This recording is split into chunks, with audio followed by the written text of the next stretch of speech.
Hello everyone and welcome to Forever Rugby on Forever Sports for today's Currie Cup round 7 team of the week. First of all, big apologies for it being so late. The week just got very busy and I didn't have time to sit down and get through it. And I thought about actually not releasing it at all because it was so overdue. But I thought, there's no rugby this weekend. Pretty much across the world, really. We were going to do some live watch-alongs of the European Champions Cup, but that has also been postponed because of the outbreak of COVID-19 within the UK and other countries.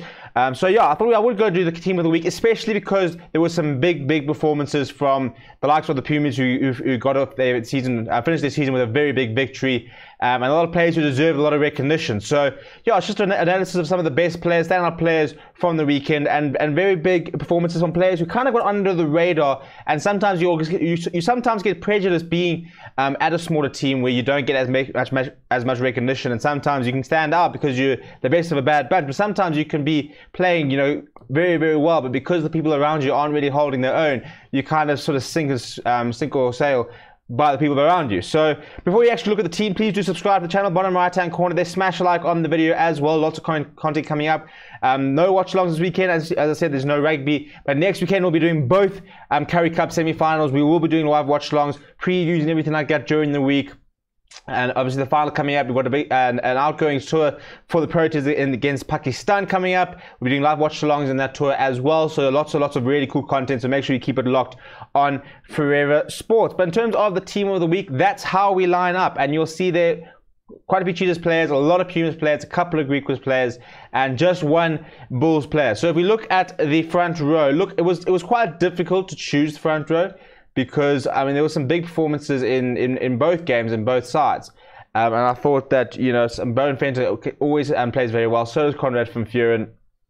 But I went with the two Pumas props because I thought that one of the big reasons the Pumas were really dominant is they dominated across the game. Really, it wasn't just a couple of fluke tries, stuff like that. They really did dominate, especially the scrums.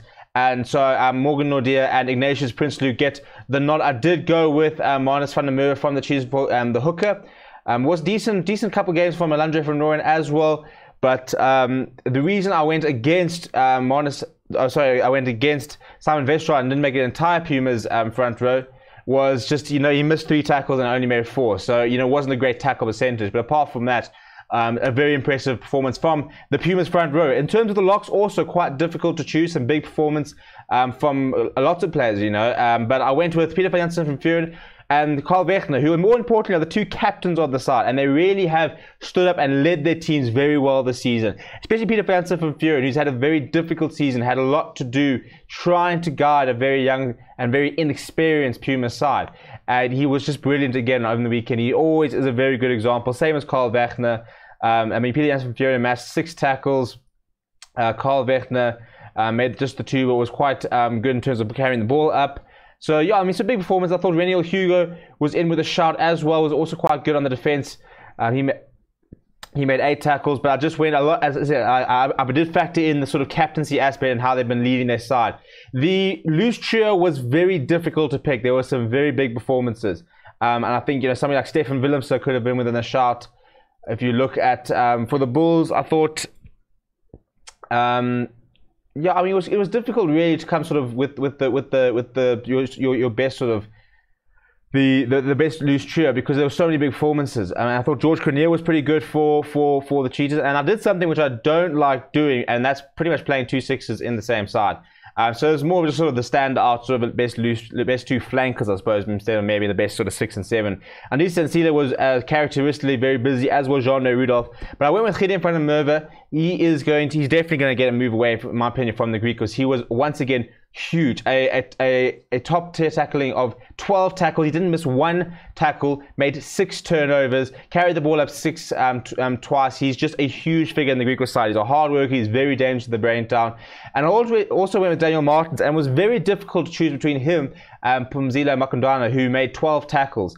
But I went with Daniel Martins because he was so good in the attack. He got himself a try. He made 60 meters across 4 carries. He was just everywhere on the field. And I was just very impressed with him, as was Willie Engelbrecht. So this could have very easily have been an all Pumas loose trio as well. Willie Engelbrecht has been fantastic across the competition. Really flourished since Jean Rudolph made the switch to the Cheetahs. And he's a classic 8th man. He's always there to carry the ball up. Very reliable from the kickoff.